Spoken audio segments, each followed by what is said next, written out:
Welcome back to the Drive Planning Knowledge Center. This is your host, Anthony Ornella. Today we're going to jump into the private reserve strategy and its application to actually investing in a good quality contractual wealth opportunity. Now, if you haven't seen any of the videos on the private reserve strategy and the benefits of just having it as a piece or a component of your overall wealth plan or your wealth strategy, I encourage you to take a look back at some of the videos and the benefits of having it as a foundation or as a bullet fund or an opportunity fund that can get you involved with these things. So when I'm talking about this, I want to compare it to something that everyone can relate to, and that is just saving. Okay. Now, I've said it in the past, savers are losers, and I'm going to show you that they are losers in the sense that they are losing out on stuff. Okay. So you've saved up $200,000, let's just call it a bank account, high yielding savings account, whatever it may be. Okay, it doesn't matter what the vehicle is. If it's in an IRA or if it's in a 401k, it's at risk on the stock market, the fluctuations. If it's in a savings account, even a high yielding savings account, inflation is slowly chipping away at the bottom of it. That's not what we're here to talk about. We're here to compare. So you hear those folks at Drive Planning have got some really cool stuff in the multifamily space, and do you want to get involved with it? Now, we're going to look at this over a 5-year time period, and the typical deal is going to return 8% annually. Some cash flow quarterly, some cash flow monthly, some cash flow at the end of the year. It doesn't matter. 8% annual return is what we're looking at. So if you want to get involved with this opportunity, you draw this account down to $100,000, and you take that under that other $100,000 and you drop it in there. Because you like to have some money in the reserve account, you like to have some in the tank, and so you're going to only use half of it at the $100,000, and you're going to get involved with this deal. So over 5 years, you're going to make $8,000 every year, right? So this is slowly going to build back up, and so it's going to total $40,000 over 5 years, which is that's a nice investment. That's good, especially if it's consistent, especially if it's reliable, especially if it's contractual. That's a good investment to be in. And then you're also going to get your $100,000 back. And so at the end of 5 years, that's going to shoot back up, and you're sitting pretty with $240,000. Again, I know I'm not considering capital gains tax here. We're just keeping these numbers nice and easy. So $240,000 in an account at the end of 5 years. So not a bad scenario. Okay, plenty of people, just a vast majority of America does this. And that's not a bad thing to do, but let's take a look at a more efficient way to get involved with investing. And again, it's just a little bit of a paradigm shift. So take a little snapshot of that in your mind, right? Draw down. And keep in mind, inflation's still chipping away at that $100,000. So this amount is actually going to be less. Again, considering capital gains tax, considering capital gains tax, and considering inflation here, it's going to be a little less than that. But nice round numbers.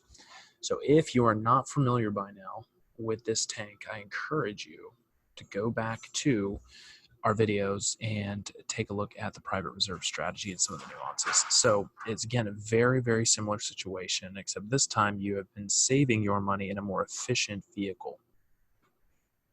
You have $200,000 inside your private reserve. You're going to take a collateralized loan out against that money. The lien is on the money and nothing else, of $100,000 to get involved with this deal again, right? So same deal, 5 years, 8%. Now, this looks very similar. So what the heck? What's different, Anthony? All right. 4.5% is what that money is going to cost you to make. Oh, wait, I'm spending money to use that money? That doesn't make much sense. Well, what the heck, man? It's $4,500 a year. That's $22,500 over that time span. That doesn't seem like a good deal at all. And so my $40,000 that I'm going to make over those 5 years, that's going to be less. Anthony, I don't understand this. This isn't making much sense to me. So you're telling me that I'm going to make $40,000, but I'm going to spend $22,500. And so really over 5 years, I'm going to make $17,500. That doesn't make any sense. That doesn't seem nearly as good as the other option. I want more money. All right, well, here's the deal.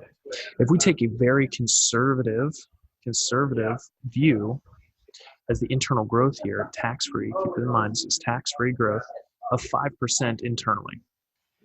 So you're going to have that $200,000 remaining intact in that account, growing at 5% uninterrupted, which is going to net you, again, we're not going to go into specific numbers, 55,256. So I just said no specific numbers and 31 cents. So just over $55,000 of internal growth for doing nothing, for just housing your money more efficiently. You're going to make $55,000 extra. And so that on top of that, again, we'll go nice round numbers here. If you add these two together over those 5 years, okay, now you're looking at $72,500. Now that is impressive. Now let's jump into the minutia. Now I've done this example before in the past, and so at that fifth year, you're going to get your $100,000 back, and that's going to go into obliterating that lien. Okay, so you're not actually making any interest payments, and you're not actually reducing the lien over that time. You're holding on to the lien, and you're adding that interest payment off to the side here over those 5 years. And then at that final year, you're going to make those payments on that to reduce the lien and reduce the interest. So that's how we're going to do that. But I want to explain that into more detail as to why these numbers are actually even better than $72,500. So you could make $40,000 or you make $72,500. It's your choice. But let's go into the actual mechanics of it year over year. And this is where it's really important. So again, let's draw that tank out. All right, so you've got that $200,000 in here, and you've got a lien on half of it, right? So here's your lien side, here's your free side. And that's just liquid reserves. You can go into another deal with that. So when you are cash flowing year over year of $8,000, that is not going back into reducing the lien at all. What that's doing is you have that $200,000, that $8,000 is going on top of the $200,000 already in there. Okay, it's kind of complicated, but think about it. If you're making that $8,000, the $8,000 is just going into your savings account. And so it's not only compounding at 5% uninterrupted, but you're adding another $8,000 on top of it by literally doing nothing, just positioning it more efficiently. And so your actual compounding is going to be even better because you're going to be adding $18,000 every year, even more than that, because that 10 grand is going to be compounding. So that first year, you're going to be adding $18,000 into this. So it's going to be $218,000 compounding. And then the next year, you're going to have that $8,000 plus 5% of $218,000, and on and on and on. So, but Anthony, what about that lien action? So here's your interest. This is your interest lien that's accruing over that time as well. Well, at the end here, okay, you're going to get your underlying principal back. That's going to go back to reducing the lien completely, and you are going to make that payment. Okay, but after 2 years of compounding, you're going to have more money made on that interest to cover it just fine. Is that a drawdown? No, can be. You could let that interest just sit there and never pay it back. That's also another methodology. Never pay it back and let this thing accelerate over and over and over again. If you have 5 years of guaranteed growth coming in at you, why bother paying that interest back? And so now, even if you don't pay that interest back, you've got that $22,000 lien. Now you've got, more than $280,000 inside that account. That's an over $40,000 increase than scenario one. Okay, so scenario one, you had $240,000 after 5 years.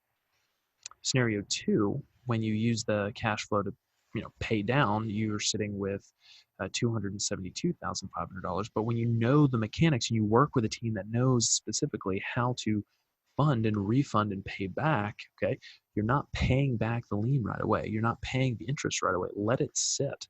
Let it get bigger. It's fine because you are drastically improving your situation by adding to the account and not paying down the account.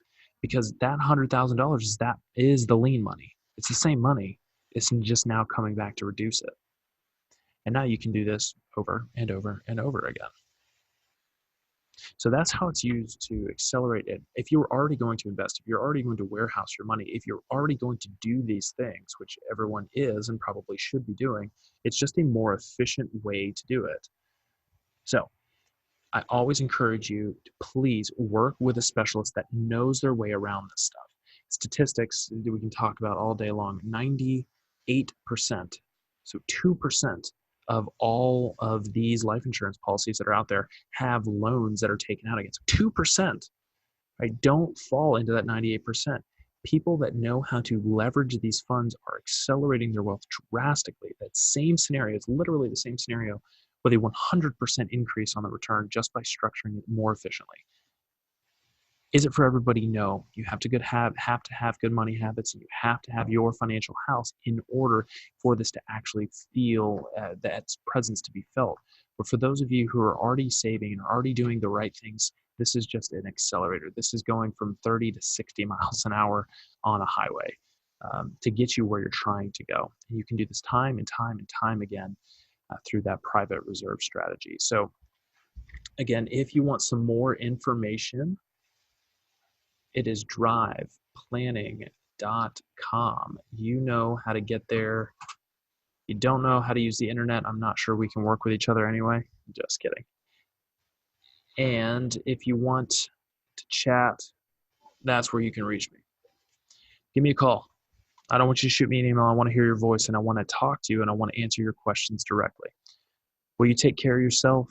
And remember, more efficiency leads to a much, much more comfortable life. Have a great day. This is Anthony Ornella with the Drive Planning Knowledge Center.